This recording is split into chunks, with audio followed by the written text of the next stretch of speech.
안녕하세요. 오늘도 사연살롱을 찾아주셔서 감사합니다. 30대 중반인 저는 국내에 자리한 외국의 대기업의 연구소에서 근무하고 있어요. 맡은 직무에 매일같이 최선을 다하며 근무하는 연구부서의 책임 연구원이 되었으니 나름 성공적이고 인정받는 커리어를 쌓아왔다고 자부할 수 있습니다. 그런 저의 성실성은 친정 부모님으로부터 물려받았다고 생각해요. 저는 옛날부터 대대로 정승댁이었던 부잣집 딸이자 종갓집 손녀이기도 한데요. 종갓집의 종손노릇부터 경영하고 있던 회사의 사장 역할까지 단 한순간조차 소홀하게 대하는 법 없었던 친정 부모님의 모습을 보고 자랐거든요.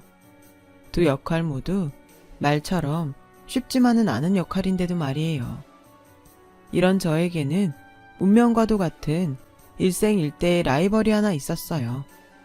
저와는 다른 연구부서에서 근무하지만 저만큼이나 인정받는 또 다른 책임연구원, 그 남자. 그는 오랜 시간 저와 선의의 경쟁을 펼치며 사랑에 빠진 남자친구이기도 했어요. 남자친구는 비록 반지하 월세집에 옹기종기 모여 사는 가난한 집안의 둘째 아들이었지만 열심히 공부한 끝에 명문대를 졸업한 뒤 제가 근무하는 대기업에 입사한 사람이었습니다. 자수성가를 이룬 월급으로 집안의 빚을 모두 갚아내었을 만큼 생활력도 뛰어난 남자였죠. 그렇게 선의의 경쟁을 펼치는 한편으로 사랑도 함께 키워가던 저희 커플이 부부로서 함께인 삶을 약속하고 결혼 준비를 막 시작하게 되었을 무렵 저는 친정 부모님과 문중으로부터 마당과 별채가 딸린 150평 주택을 덜컥 받게 되었어요. 유복한 가정에서 태어난 덕분에 신혼생활의 시작부터 참 호사스러웠다고요. 겉으로 보기에는 충분히 그렇게 생각할 수 있는 상황이에요. 하지만 저에게 150평 주택은 호사라기보다는 다소 부담스러운 일종의 책임감이었어요. 왜냐면요. 난 그래요, 엄마. 솔직히 좀 부담이야. 좀 많이. 하기사 마당 정원에 별채까지 주택 유지 비용만 해도 만만치 않을 테니까. 그치? 지금 돈 걱정하자는 게 아니잖아요.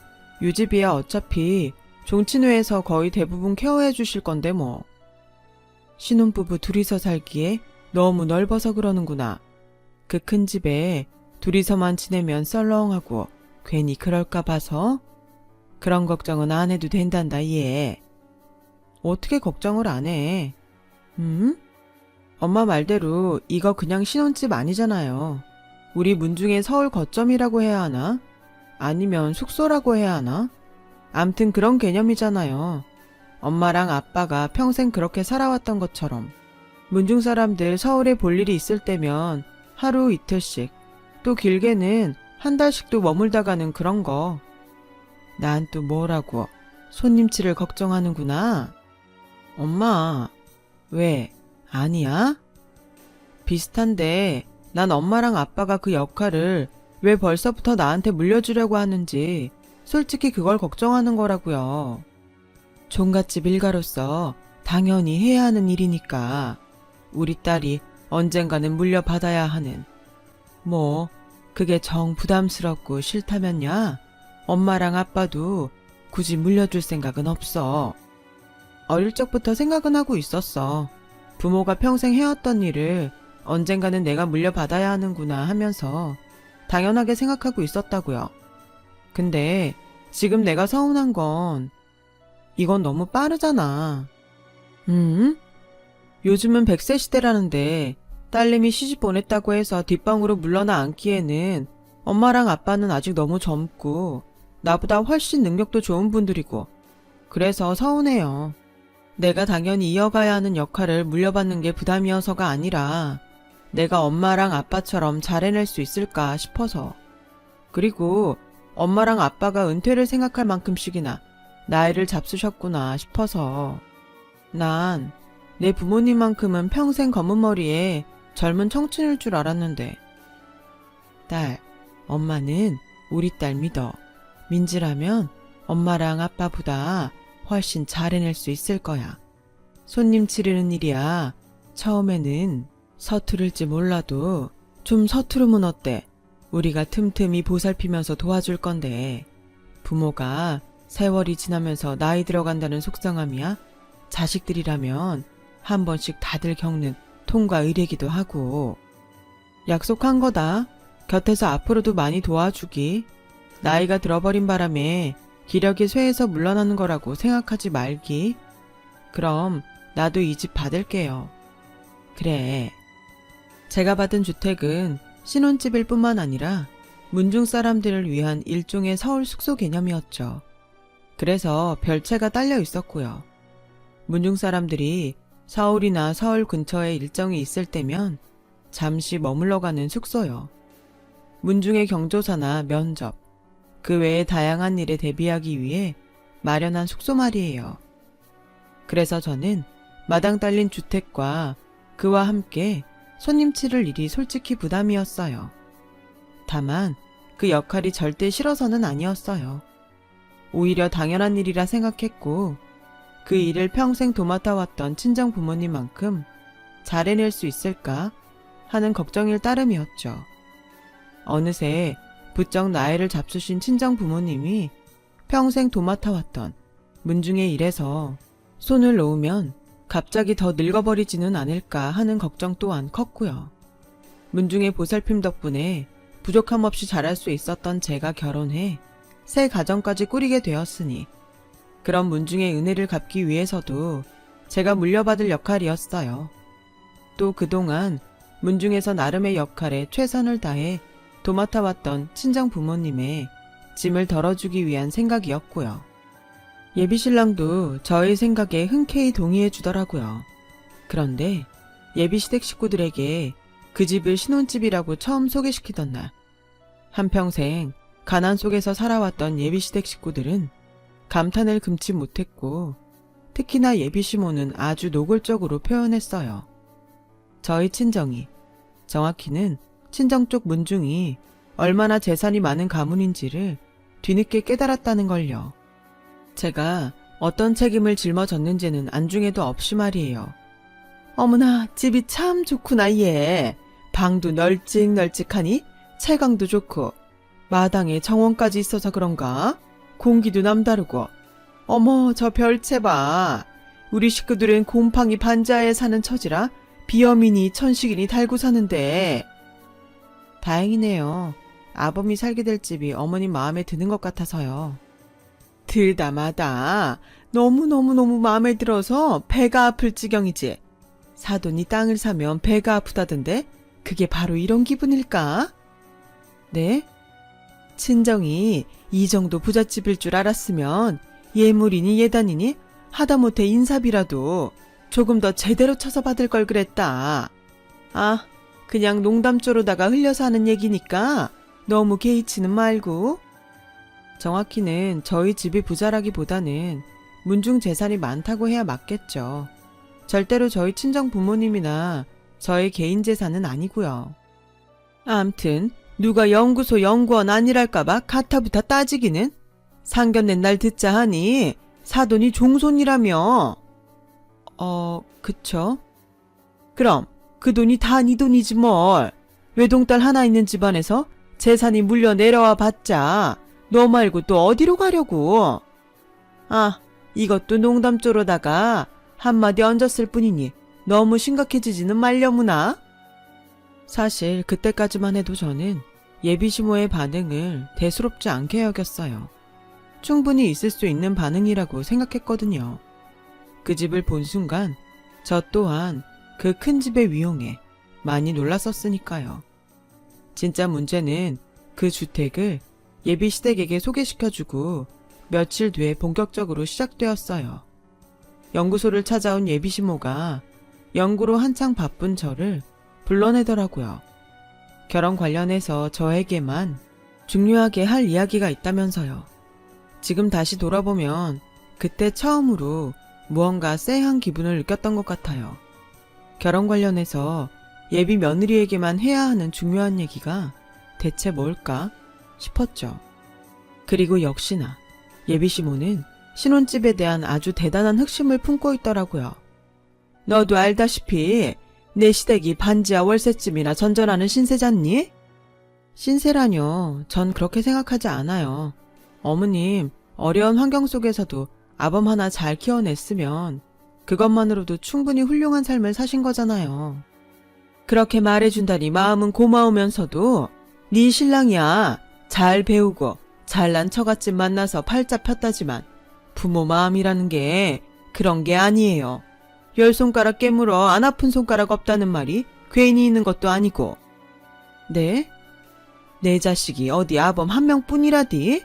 큰아들도 있고 큰아들의 4살배기 아들도 있고 걔네들도 엄연히 내 핏줄 내 새끼들인데 명색이 부모가 곰팡이에 쩌든 반지하 월세방이나 전전하는 신세가 오죽 안타깝겠니? 그래서 말인데 우리 큰아들 부부랑 너희 부부랑 집을 좀 바꿔 살려무나. 그래, 그게 좋겠어. 예비시모의 흑심이란 게 예비시모도 함께 사는 아주버님 내외의 반지하 월세방과 저희의 신혼집을 바꿔 살라는 황당한 것이었어요.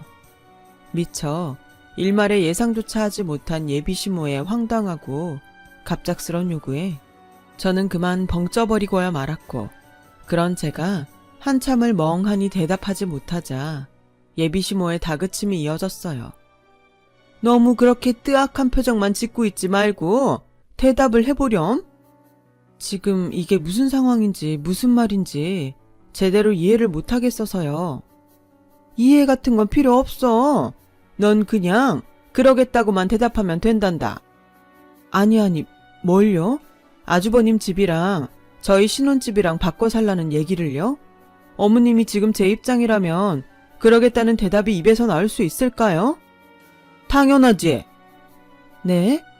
너야 아직 애도 없고 젊은 신혼부부이니 곰팡이 쓴 반지하 월세집에서 좀 산다고 해도 별 탈은 없을 테지만서도 우리 장손 내외는 달라요. 걔네들한테는 한창 뛰어놀 나이인 4살배기 아들이 있단다. 더욱이 아직은 어려서 면역력이다 뭐다. 어른만큼은 안 되는 4살배기를 언제까지고 곰팡이 속에서 자라게 둘 수는 없잖아. 그 넓은 집이랑 마당에서 마음껏 들뛰고 놀면서 마당 정원에서 나오는 좋은 공기도 좀 마시면서 어린이는 그렇게 살아야 맞는 법이야. 죄송한데요, 어머님. 저희 신혼집이 어떤 집인지 까먹으신 건 아니죠? 어떤 집이거나 말거나 앞으로 며느리고 재수씨나 한가족이 될 건데 4살배기 우리 손주가 너한테는 세상 하나밖에 없는 조카 되는데 가족된 입장에서 그 정도 배려도 못 해주니? 그 정도 배려라뇨. 이건 그 정도라는 말로 낮춰 말할 수도 없는 일인데다가 배려라기에는 너무 과한 요구잖아요. 그래서 나도 나름 생각이라는 걸 해봤다. 무기한으로다가 집을 바꿔 살라는 건 너무 염치가 없는 것 같길래. 무기한이 문제가 아니라 집을 바꿔 살라는 것부터가 너무 심하다는 말이잖아요. 딱 10년. 네? 4살배기 손주가 초등학교 졸업할 때까지만 바꾸어 살려무나. 꼴랑 10년일 뿐이야, 꼴랑. 맙소사. 아주버님과 집을 바꿔 살라고 생떼를 부리는 것도 모자라서 꼴랑 10년이라니. 꼴랑이 아니라 10년씩이나가 맞는 말 아닌가요? 그리고 애초에 집을 바꿔서 살라는 게 말이나 되는 얘기냐고요. 아무리 며느리도 자식이고 식구라지만 정도와 양심이라는 게 있어야죠. 더욱이 집을 바꿔 살라는 이유가 4살배기 조카가 한창 뛰어놀 나이라는 것도 도저히 좋게 봐줄 수가 없는 상황이었고요. 제 눈에는 예비시모가 어린 손주를 핑계 삼아서 탐욕을 부리고 있는 걸로밖에 안 보였거든요. 어린 손주를 들먹여가면서 그 주택을 차지하겠다는 눈치가 너무 뻔했고, 제가 그걸 거절한다면 어린 조카마저 외면해버린 냉혈한 취급하려는 속셈도 너무 분명했어요.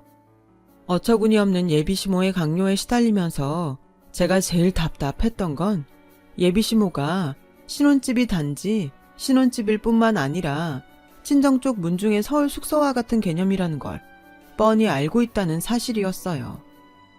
예비시모가 집 바꿔 살라는 강요를 해댈 때마다 제가 한마디도 빠지지 않고 맞섰거든요. 문중 사람들이 서울에 용무가 있을 때마다 머무르기 위해 문중 재산으로 마련한 집이라고요. 하지만 예비시모는 그러거나 말거나 귀등으로도 듣지 않았죠. 문중 사람은 그때그때 모텔이든 여관이든 찾아서 모시면 된다나 뭐라나. 아니, 멀쩡한 집 놔두고 그 사람들을 여관이나 호텔을 전전하게 할 수도 없을 뿐더러 한두 번이어야 그렇게 모시죠. 생각보다 꽤 많은 횟수라고요. 그걸 어떻게 매번 여관이니 모텔이니 돌리냐고요. 그렇게 한동안 저는 예비시모의 집 바꿔 살라는 요구를 아침 저녁 나절로 거절하는 것이 불편한 하루 일과가 되었고, 그런 예비시모의 해괴한 행동에 대해 예비신랑에게 고백하고 싶은 마음이 굴뚝 같았지만 차마 그럴 수 없었어요. 당시 예비신랑은 중요한 특허권이 걸린 핵심 기술 개발이 막바지였기에 예비시모의 일로 괜히 마음쓰게 하고 싶지 않았으니까요. 어린 조카가 곰팡이 많은 환경에서 지내는 게 정 마음에 걸린다면 아주버님 내외한테 신혼집에 남는 방을 줄 수는 있어요, 어머님. 이게 제가 양보할 수 있는 최선이고요. 우리 집안 장손을 더부살이 시키겠다. 말로만 종갓집 해대더니 그놈의 종갓집에서 배워먹은 꼬라지가 결국엔 그런 거라디? 더부살이가 아니라 그래요. 좋아요. 좋다고요. 신혼집 남는 방에서 머물도록 해주는 게 더부살이라고 생각해서 싫다면 가끔 아주버님 내외랑 조카랑 언제든 신혼집에 놀러와서 힐링을 하고 가는 방향은 어떨까요? 어머님 말처럼 마음껏 뛰어놀기도 하고 마당 정원 좋은 공기도 좀 마셔가면서요. 문중 사람들 대접할 때처럼 최대한 정성껏 대접할게요. 괜찮죠? 너 지금 반지하 월세방에 함께 살면서 시애미 모시기 싫다고 이러는 거니? 무슨 말이 거기까지 번져요. 제 딴에는 어머님이랑 시댁 식구들 배려하겠다는 거고 계속 말씀도 드렸잖아요. 단순한 신혼집이 아니라 문중 서울 숙소 겸 해서 받은 집이라 바꿀 수도 없고 그냥 단순한 신혼집이어도 집을 바꾸어 산다는 건 말도 안 되는 데다가 아주버님 벌이로는 10년 동안 유지할 수 있는 주택도 아니라서 거절할 수밖에 없다고요. 네 말이나 내 말이나 뭐가 달라. 결국엔 아니란 얘기밖에 더 되니? 차라리 솔직하게 말하면 밉지라도 않지? 여기서 더 솔직할 일이 뭐 남았나요? 정CM이랑 같이 살기 싫다면야 내가 그 반지하 월세방을 나가주마. 어머님, 4살 배기 조카가 초등학교 졸업할 때까지만 양보해달라는 얘기도 싫다. CM이 모시기 싫은 눈치라서 내가 반지하 월세방에서 나가주겠다는 것도 싫다. 그럼 나더러 어쩌라는 얘기니? 돈 꽤나 만지는 집안 딸님이랍시고 가난한 시댁 식구들 업신여기는 것도 유분수지. 제가 시댁 식구들을 무시했다고요? 무시하는 사람이 방을 내어준다느니 언제든 놀러와도 좋다느니 그런 배려를 하나요? 아니잖아요. 그렇죠. 저는 가난한 시댁을 무시하는 것이 아니라는 말을 며칠씩이나 거듭 반복해가면서 예비시모의 마음을 돌려놓으려고 무척이나 노력했어요. 최대한 상냥하고 조곤조곤한 말투로요. 하지만 제 딴에는 나름 큰 마음 먹고 제안한 절충안이었음에도 불구하고 예비시모는 매번 역정을 냈어요. 부자랍시고 시댁을 얼마나 얕잡아봤으면 장손을 더부살이 시키려 드냐는 둥. 부자랍시고 시댁을 얼마나 업신여겼으면 시모 말에 따박따박 말대꾸를 하냐는 둥. 아무런 잘못도 없는 저와 친정을 두고 말끝마다 못된 부자놈, 흉악한 졸부 취급이었죠. 평생을 가난하게 살아온 삶에 대한 피해의식과 가난 컴플렉스가 터져나온 모양이었어요. 그리고 급기야는 너 지금 이러는 행동이 사기 결혼이라는 거 알고는 그러는 거니? 사기요? 지금 사기 결혼이라고 하셨어요? 사기가 어디 사람 속여서 돈 빼먹는 것만 사기라고 부르는 줄 알아? 법적으로는 그럴지 몰라도 도덕적으로는 그게 아니다. 그만한 부잣집이라는 사실을 꽁꽁 감추고 허락받은 결혼도 일종의 사기라고 볼 수 있어. 애초에 숨긴 적부터가 없고요. 그리고 설사 어머님이 정확히 알지 못했다고 쳐도 그게 어떻게 사기가 되나요? 문중의 재산이 얼마나 되는지 하나하나 서류 챙겨서 검사라도 맡아야 된다는 얘긴가요? 친정이고 문중이고 다 합쳐서 마당에 별채 딸린 150평 주택을 떡하니 해놓을 정도인 줄 미리 알았더라면 이렇게 값싼 결혼은 치르지 않았을 거라는 소리다 이거사.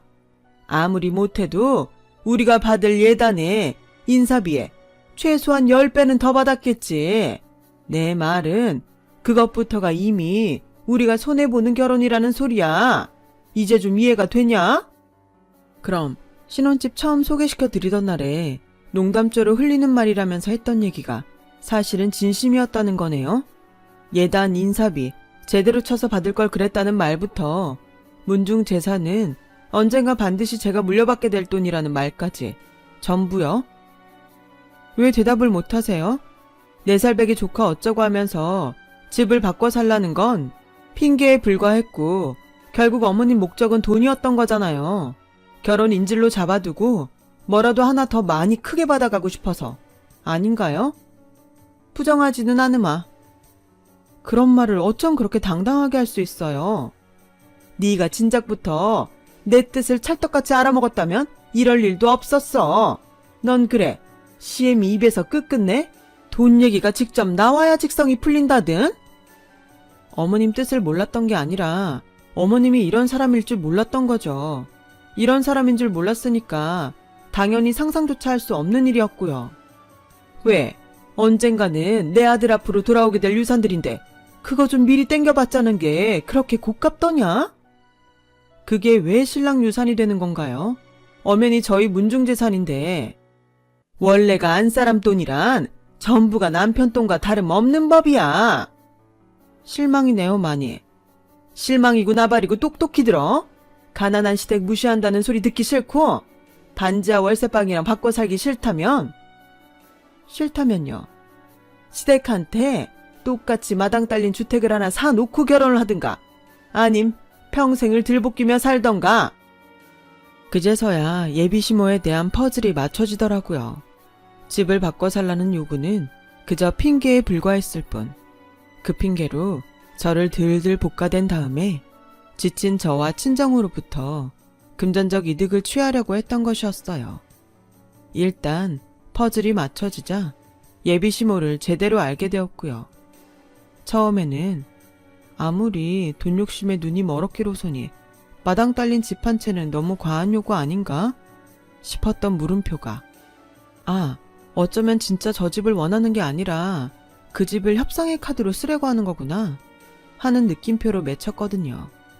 제가 파악한 예비시모의 황당한 협상 방식은 이랬어요.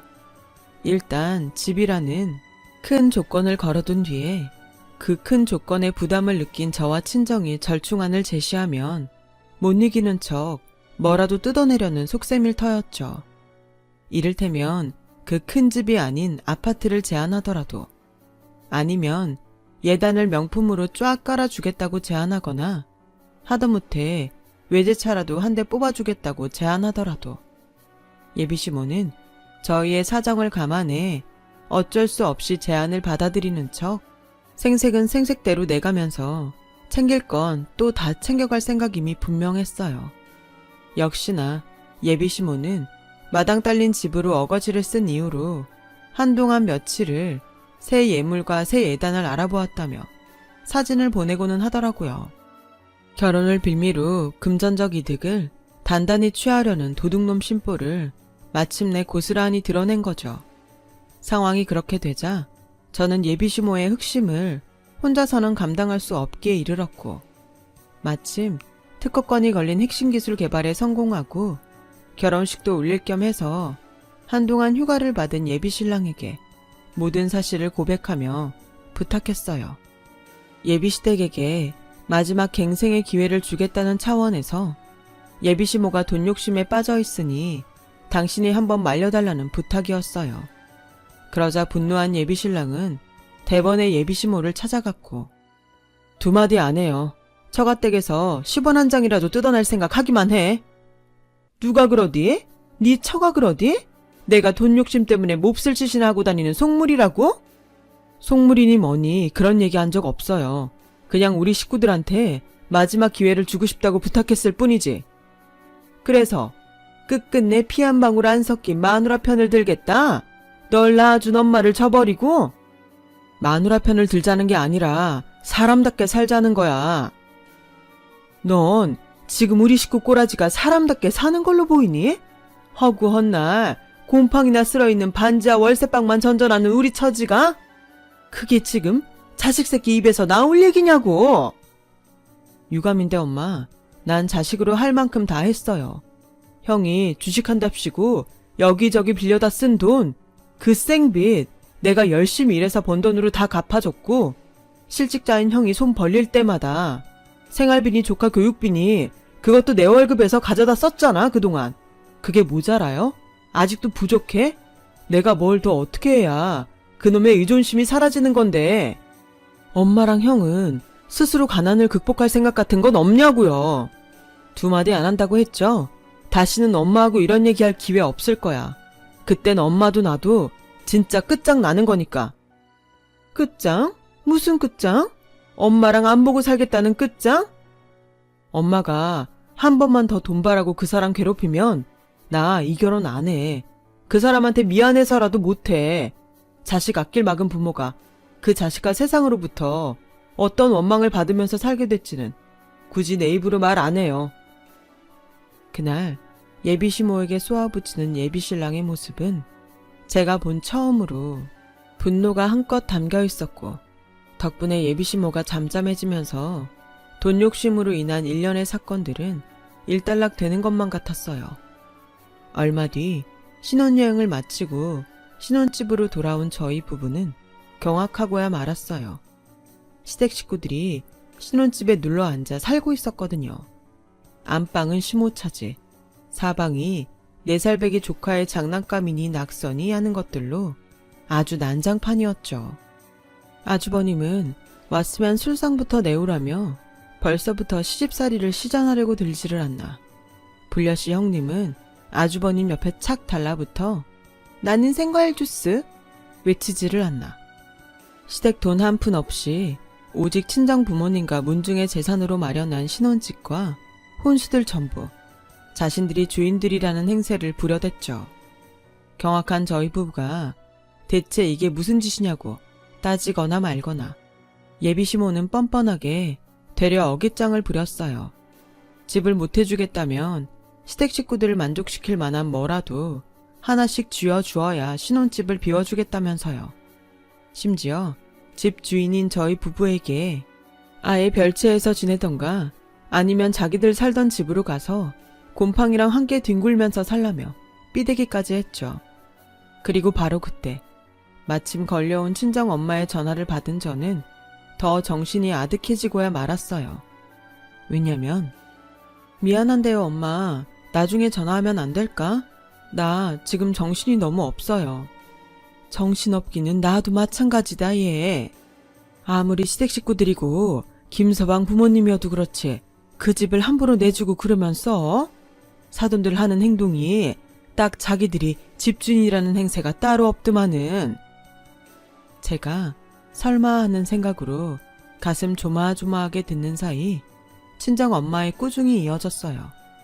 결혼식을 마친 저희 부부가 신혼여행을 떠났던 시간, 친정 부모님과 문중 어른들은 함께 저의 집으로 향했어요. 신혼집에서 하루 머물기 위해서였죠. 그런데 먼저 도착해 있던 시댁 식구들이 친정 부모님과 문중 어른들을 다짜고짜 쫓아냈다더라고요. 며느리가 큰아들과 10년 동안 집을 바꿔 살기로 했으니 앞으로 10년 동안 여기는 우리 시댁 식구들의 집이라며 친정 사람들은 얼씬거릴 생각조차 하지 말라면서요. 무슨 남의 집에 하루 신세지러 온 거지 취급을 해댔던 거죠. 한동안 잠잠한 모습을 보이던 예비시모가 사실은 일단 결혼을 시켜놓은 뒤에 돈을 뜯어내도 그때 가서 뜯어내자는 생각으로 작전을 바꾸었을 뿐인 모양이었고요. 덕분에 모든 사건과 예비시모의 여전한 돈 욕심을 속속들이 알게 된 저희 부부는 시댁 식구들을 대체 어떻게 해야 좋을지에 대한 고민으로 밤을 꼬박 지새우게 되었어요. 바로 이튿날 예비 시댁 식구들을 모두 이끌고 길을 나섰죠. 마침내 도착한 곳은 공인중개사가 저희를 기다리고 있는 가평의 어느 전원주택이었죠. 그 전원주택이 자신들을 위한 집을 계약하러 가는 길이라는 생각에 빠진 예비 시모의 얼굴에서는 집을 구경하는 내내 웃음이 떠나질 않더라고요. 예, 이 정도 큰 주택이면은 많이 비싸지 않을까? 글쎄요, 아무래도 시세 차이라는 게 있으니 서울보다는 싼 편이겠죠. 부담되지는 않겠어? 부담이라뇨. 어차피 친정 부모님 돈으로 계약하는 집인데요. 왜, 별로세요? 무슨 별로라니, 좋다. 아주 좋다마다. 풍경도 좋고 공기도 맑은 것이 사람은 자고로 이런 곳에서 살아야 하는 법이라니까는. 아, 네. 좋으시구나. 처음부터 이런 식이었으면 얼마나 좋니? 뭐가요? CM 입에서 굳이 험한 말 나오기 전에 지금처럼 내 맘을 딱 알아주었으면 서로 불편할 일 없을 수도 있지 않았을까. 뭐 그런 아쉬움이지. 그랬다면 아범이 나한테 대뜸 화부터 낼 일도 없을 거고. 아, 농담조로다가 흘리는 말이니 너무 개의치는 말고. 네, 뭐 암튼 학교가 좀 멀다는 아쉬움은 있는데 통학할 일이 없을 테니까요. 네 조카 내후년이면 초등학교 입학하는 전 정했어요. 여기로 계약하려고요. 가격대도 적당하고 비어있는 집이라 언제든 바로 입주 가능하고 전 주인이 워낙에 관리를 잘하셔서 따로 손볼 데도 없고 좋잖아요. 그치. 나도 그 생각을 막 하려던 참이었단다. 우리 며느리 만세야 만만세. 저희 부부는 가평 전원주택의 계약금 잔금까지 그날 한 번에 처리했고 며칠 뒤 시댁 식구들의 이삿짐을 실은 이삿짐 트럭이 저희 부부의 신혼집에서 출발했어요. 하지만 몇 시간 뒤 가평 전원주택에 도착한 이삿짐은 친정 부모님의 짐이었어요. 대체 이게 어떻게 된 일이냐고요? 사실 처음부터 가평 전원주택은 결혼식 전부터 있었던 친정 부모님의 부탁으로 알아본 집이자 친정 부모님의 새 보금자리였어요. 외동딸인 저를 결혼시키고 문중 서울 거점의 역할까지 물려준 친정 부모님이 이제는 한적한 전원주택에서 자연을 벗삼은 삶을 즐기고 싶어 했거든요. 집값도 당연히 친정 부모님께서 낸 것이었고요. 저희 부부는 단지 신혼집을 무단 점거한 시댁 식구들을 쫓아낼 방법을 고심하고 있던 중에 친정 부모님이 알아봐 달라고 부탁했던 전원주택에서 아이디어를 떠올렸고 마치 시모의 돈 욕심에 결국 패배한 척 시댁 식구들에게 내어줄 전원주택을 마련하는 것처럼 속여 그들을 이사 내보냈죠. 당연히 가평 전원주택에는 집주인인 친정 부모님의 이삿짐이 시댁 식구들의 이삿짐은 전에 살던 반지하 월세집으로 도착했던 거죠. 그렇게 친정 부모님이 주택으로 이사를 가던 날 저녁 가든 파티를 즐기고 있던 저와 친정 부모님 앞으로 한 무리의 괴한들이 쳐들어왔어요. 누구겠어요? 시댁 식구들이죠. 반지하 월세집으로 보내졌던 이삿짐 트럭 그대로 가평 주택으로 쳐들어온 시댁 식구들의 모습이 얼마나 꼴사납던지 그 코웃음을 애써 참느라 고역을 치르는 저를 시모가 거칠게 몰아세웠어요. 너? 왜요? 이제는 우리말까지 잊어버린 모양이죠? 유감이네요.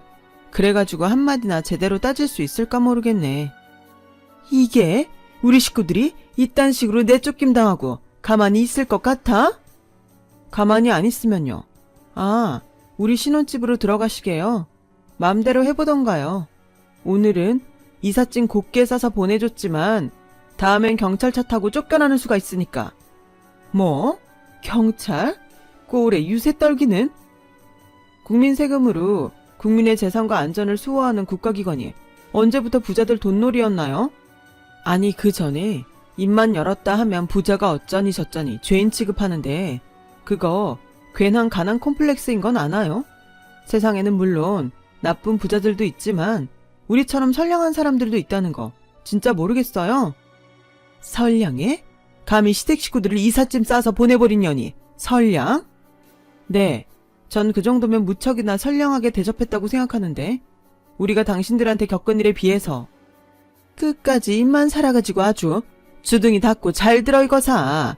세상 잃을 것 없는 가난한 사람들이 제일 무서운 게 없는 법이야. 어머나, 그거 지금 협박? 알아들었으면 지금이라도 신혼집 비워주는 대가를 내놔야 할 거다.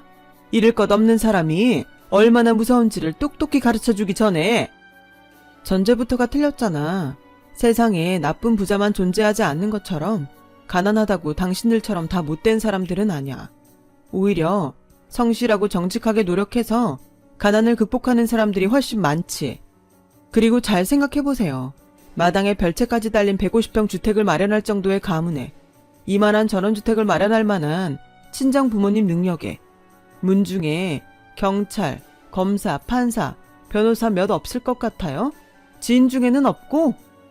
그쵸. 그쪽이 생각하기에도 아닌 것 같죠? 그렇다면 왜 우리가 굳이 공권력과 법으로 해결 보고도 남을 일을 일부러 원만하고 곱게 이사를 보내드리면서 끝을 내었을까? 일부러 배려해준 거잖아요. 그래도 명색이 남편을 낳아준 친부모인데 법적 절차까지 밟는 건 원치 않았거든요. 그래서 끝까지 너 돈 많다, 잘났다 그거니 지금? 아니요. 지금 정도의 부드러운 참교육에 그쳤다는 사실에 고마워하라는 뜻입니다. 우리의 악연은 여기에서 얌전히 마무리 짓자는 뜻이기도 하고요. 그래, 짓자 마무리. 네가 죽던가 내가 죽던가 우리가 살아온 세상은 법보다 주먹이 가까운 법이야 이거사. 시모가 그렇게 외치자 줄곧 이를 박박 깔며 말다툼을 지켜보고 있던 아주버님이 저와 친정 부모님에게 달려들었어요. 바로 그 순간 남편이 데리고 나온 무언가를 본 시댁 식구들이 주춤주춤 뒷걸음질 치더니 끝내는 서로 뒤엉켜 굴러가며 꼴사납게 도망치고야 말았어요. 시댁 식구들이 오줌까지 지를 지경으로 겁에 질린 채로 도망치게 만든 무언가는 친정 부모님이 새끼 때부터 정성스레 키워왔던 충견이었죠. 대대로 저희 문중의 수호신이 되어주었던 순혈 진돗개 5마리였고 그 든든한 수호신 덕분에 시댁 식구들은 다시는 저와 친정 주변에 얼씬조차 하지 못하게 되었답니다. 친정 부모님은 가문의 수호신 순혈 진돗개 5마리 형제들과 함께 뛰어놀며 여유로운 전원 라이프를 즐기고 있어요. 반면 시댁 식구들은 여전히 월세 신세라고 하더군요. 그나마도 근래에 집값이 많이 오른 탓에 월세와 보증금을 올려줄 돈이 없어서 조만간 거리에 나앉게 되었대요. 그런 시댁의 소식을 들으면서 저희 부부는 이래서 사람은 평소에 착하게 살아야 한다는 거구나 싶더라고요. 시댁 사람들이 저와 친정에게서 금전적 이득을 갈취하려 들지만 않았더라면 며느리 자식된 저희 부부와 친정 부모님들이 누구 하나 시댁의 어려움을 가만히 지켜만 보지 않았을 테죠. 그 복을 스스로 걷어찬 사람들은 시댁 식구 본인들이었던 셈이고 괜한 돈 욕심에 날강도나 다름없던 짓거리를 벌리다가 결국에는 자신들을 수렁으로부터 구해줄 마지막 동아줄마저 스스로 잘라내어버린 꼴이니까요.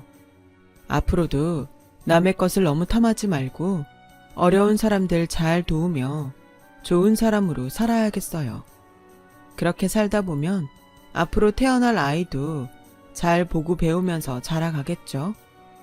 제 이야기 들어주셔서 감사합니다. 오늘도 따뜻하고 고운 하루 되시길 바랍니다. 여러분, 사연 댓글에 응원과 현명한 조언 부탁드려요. 좋아요와 구독은 저에게 큰 힘이 됩니다. 오늘도 좋은 일 가득하세요.